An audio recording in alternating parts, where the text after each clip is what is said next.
तो दोस्तों एक बार फिर से आपका स्वागत है एक नए टॉपिक के साथ। और दोस्तों जो आज का हमारा टॉपिक है उसमें हम आपको बताएंगे कि हम साइट पर पाइलिंग का काम कैसे करते हैं और पाइलिंग की जो हम काम करते हैं, पाइलिंग वर्क करते हैं, उसके लिए हमें कौन कौन सी मशीन्स की रिक्वायरमेंट होती है और ऐसे ऐसे कौन से पैरामीटर्स होते हैं जहाँ हमें पाइलिंग करने की नेसेसिटी होती है। तो दोस्तों जहाँ हम खड़े हुए हैं यहाँ हमारा पाइलिंग का काम चल रहा है और ये जो हम मशीन सामने देख रहे हैं इसको हम पाइल बोरिंग मशीन बोलते हैं और ये काफ़ी एफिशिएंट मशीन होती है जो कि हमें पाइलिंग करने के लिए हेल्प करती है। और ये जो लोकेशन है दोस्तों, ये हम ग्रेटर नोएडा में एक लोकेशन में खड़े हुए हैं। ये एरिया हमारा यमुना बैंक वाला एरिया है और इसके पास में अगर मैं इसके थोड़ा पीछे में पास में बात करूं तो यहाँ हमारी यमुना फ्लो होती है। तो यहाँ वाटर लेवल काफ़ी अप है और इसीलिए इस लोकेशन पर हमारा जो राफ्ट का काम है वो सक्सेसफुल नहीं हो पा रहा है। इसीलिए हम इस लोकेशन पर पाइल का काम कर रहे हैं। और जैसे सामने ये जो बिल्डिंग खड़ी हुई है, टावर्स खड़े हुए हैं, ये भी हमारे सारे पाइलिंग पर ही हुए हैं। तो दोस्तों ये हमारा मेन मोटिव होता है कि जब हम हाई राइज बिल्डिंग बनाते हैं जहाँ पर वाटर लेवल बहुत अप होता है या फिर कोई नदी के किनारे का एरिया होता है, वहाँ हम पाइलिंग करते हैं। और ये जो आप सामने देख रहे हैं ये हमारा पाइलिंग का काम चल रहा है। देखिए दोस्तों, ये जो सामने एक बोर होल पे ये यहाँ पर ये पाइलिंग करने में मशीन लगी हुई है और ये मशीन काफ़ी कॉस्टली मशीन भी होती है और इसकी जो कॉस्टिंग है वो काफ़ी अच्छी रहती है। पाइलिंग वर्क की एक एक्स्ट्रा कॉस्ट होती है जो प्रोजेक्ट पे लोड होती है। तो दोस्तों इस प्रोजेक्ट पे जहाँ हम खड़े हुए हैं यहाँ हम 36 मीटर की पाइल कर रहे हैं और ये जो मशीन काम कर रही है ये 36 मीटर की पाइल के लिए काम कर रही है। और यहाँ पर ये जो आप देख पा रहे हैं यहाँ बोरिंग चल रही है इसकी और यहाँ पर ये अपना नीचे पाइल करने में लगी हुई है। इसके अलावा हमने अपने काम की एफिशिएंसी बढ़ाने के लिए हमने 2 ही मशीन लगाई हुई हैं। एक आप सामने ये देख पा रहे हैं और दूसरी इसके पीछे ये खड़ी हुई है जहाँ पर मेरा काम चल रहा है। तो देखिए दोस्तों, जैसे कि मैंने आपको बताया काफ़ी एफिशिएंट मशीन है ये और इसने अभी देखिए ये नीचे यहाँ पर जाकर पाइलिंग का काम चल रहा है। तो नीचे जो इसकी मशीन का इक्विपमेंट है वो नीचे पाइल कर रहा है और अब हम आपको बताएंगे थोड़ी देर में ये अपने नीचे से मिट्टी निकाल कर लेके आएगी और साइड में डंप करेगी। तो इस मशीन का जो रोल है वो ये है, जैसे आप साइड वाली मशीन में देख रहे होंगे उसने पाइल से यहाँ से बोरिंग किया है और फिर उसमें मिट्टी निकालने के बाद डंप किया है, जैसे आप सामने देख रहे हैं। अभी हम आपको इसमें भी दिखाएंगे इस वीडियो में कि कैसे कर रहा है ये।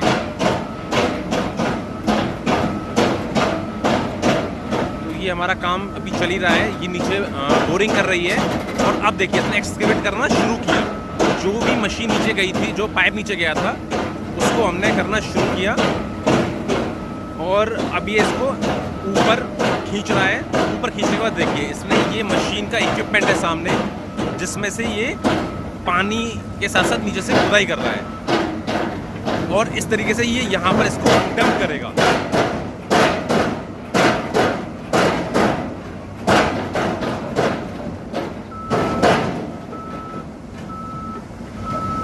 डंप करने के बाद ये अगेन इसको बंद करेगा और बंद करने के बाद अगेन जो हमारा हम जिस लोकेशन पर पाइल कर रहे हैं उसके अंदर डालकर दोबारा उसको और गहरा करने के लिए चला गया। तो दोस्तों यहाँ जो पाइल है हमारी 600 mm डाया की पाइल है और ये पाइल बोरिंग मशीन की हेल्प से हम करते हैं। तो दोस्तों इसका प्रोसीजर ये है कि पहले हम इसमें होल करते हैं 36 मीटर का। उसके बाद हम इसमें जैसे आप सामने देख पा रहे होंगे ये स्पाइरल तरीके की हमारी हम स्टील की बाइंडिंग करते हैं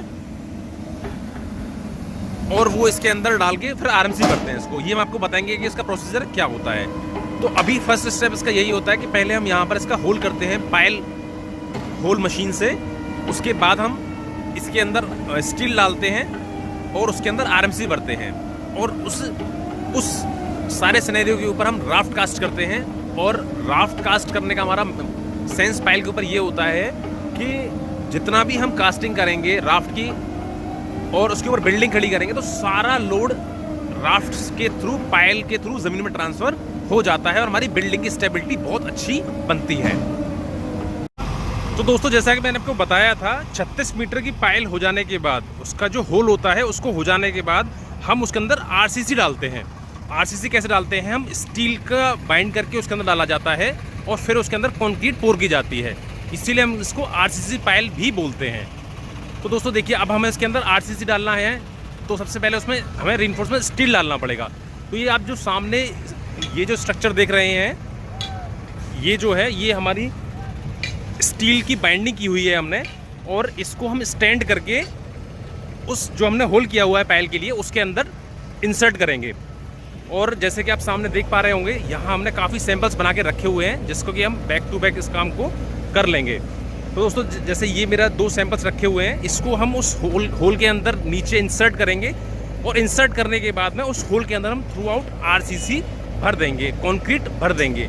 तो इवेंचुअली जब इसमें कंक्रीट और स्टील चला जाएगा तो ये हमारी आरसीसी पायल के नाम से कही जाती है, और इसको हम हाइड्रोलिक पायल भी बोलते हैं। तो आई थिंक आपको ये क्लियर हो गया होगा कि हम मशीन से पायल होल कैसे करते हैं।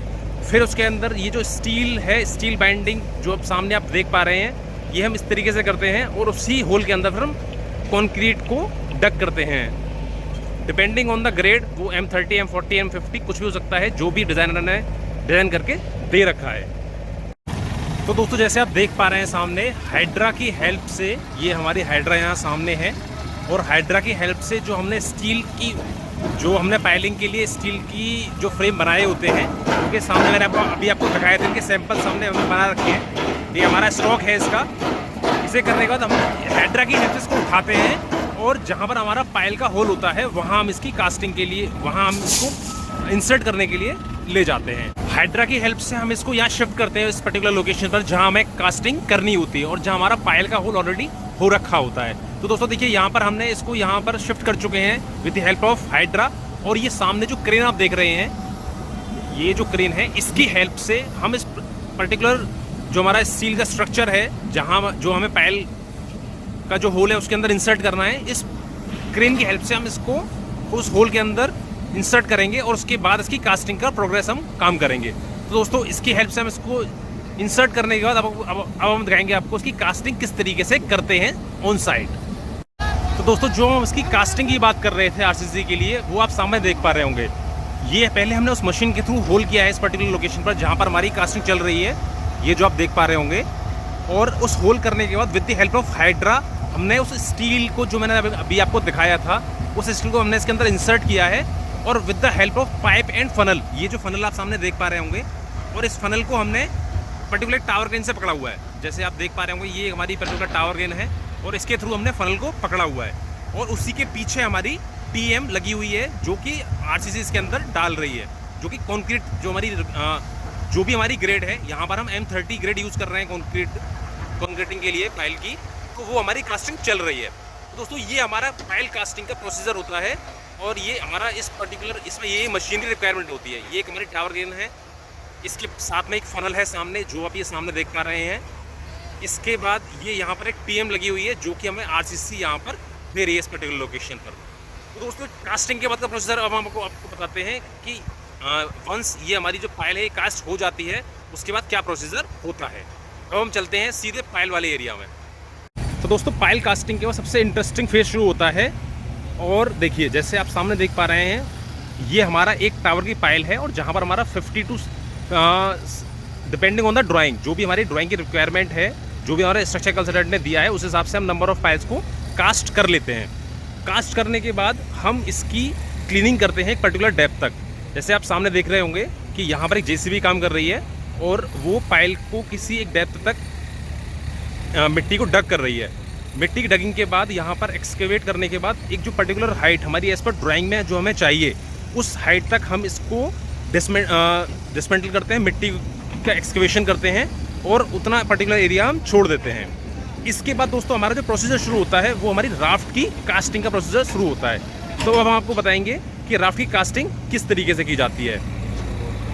एक बार मैं आपको और दिखाता हूँ। देखिए यहाँ पर ये जेसीबी काम कर रही है, और जो हमारी ड्राइंग के हिसाब से जितनी भी हमारी मिट्टी हमें एक्सकेवेट करनी है, वो इस जेसीबी के हेल्प से हम यहाँ पर कर लेंगे। और थ्रू आउट हमारा जो स्ट्रक्चर निकल कर आएगा, जो राफ्ट वाला एरिया निकल कर आएगा, जो टावर वाला एरिया निकल कर आएगा, वो इस तरीके से निकल कर आएगा। इसके बाद हम इसकी डिसमेंटलिंग करेंगे ऊपर जो एरिया है, और देन उसको हम राफ्ट में कन्वर्ट करेंगे। तो ये मैं आपको दिखाते हैं किस तरीके से हम इसकी डिसमेंटलिंग करेंगे, और राफ्ट के लिए स्टील किस तरीके से हम बांधेंगे। तो दोस्तों हम इस पर्टिकुलर एरिया के अंदर आ चुके हैं, जहाँ पर हमारी पहले कास्ट हो चुकी थी।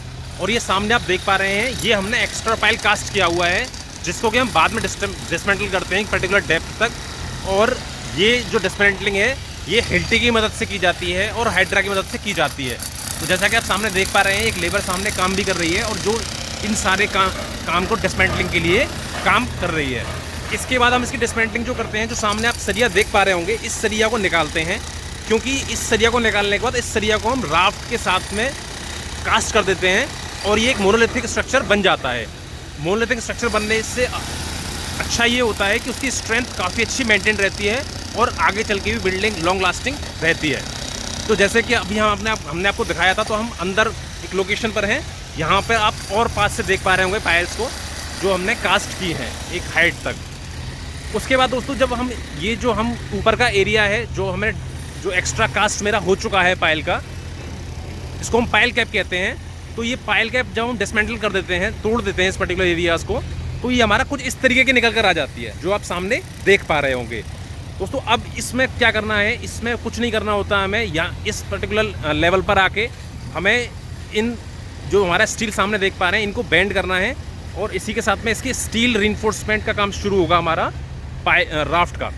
और राफ्ट का रिइंफोर्समेंट होने के बाद ये जो स्टील आप देख रहे हैं सामने, स्टील बार्स देख रहे हैं आप सामने, ये बार्स उसके साथ में हम अटैच कर देते हैं और उसकी कास्टिंग कर देते हैं कंक्रीट से। और मैक्सिमम M30 या M35 की ग्रेड यूज़ करते हैं इसकी कास्टिंग करने के लिए। इसके बाद कास्टिंग के बाद ये राफ्ट के साथ में एक मोनोलिथिक स्ट्रक्चर बन जाता है, और स्ट्रक्चर बनने के बाद ये बहुत ही मजबूत हो जाता है और आने वाले काफ़ी सालों तक इसको कुछ भी डैमेज नहीं होता है। तो दोस्तों राफ्ट, आई थिंक ये हमारा पायल का पूरा प्रोसीजर होता है जो मैंने आपको इस वीडियो के थ्रू दिखाया। ये काफ़ी इंपॉर्टेंट प्रोसीजर होता है और आप इस वीडियो को देख के समझ सकते हैं कि काफ़ी लंबा और कॉस्टली प्रोसीजर भी होता है ये। लेकिन कभी कभी किसी लोकेशन से हमें बहुत ज़्यादा रिक्वायरमेंट होती है इसको करने की, इसीलिए हम इसको करते हैं, अन्यथा हमें इसको करने की ज़रूरत नहीं होती है। तो मैं उम्मीद करता हूँ आपको इस टॉपिक से पायल का जो हमारी हाइड्रोलिक पायल होती है या फिर RCC पायल भी बोलते हैं हम इसको, वो एक टॉपिक क्लियर हो गया होगा आपको इससे। और इसके बाद भी अगर आपको कुछ कन्फ्यूजन है तो आप मेरे कमेंट सेक्शन में मुझसे पूछ सकते हैं। तब तक के लिए thank you and all the very best.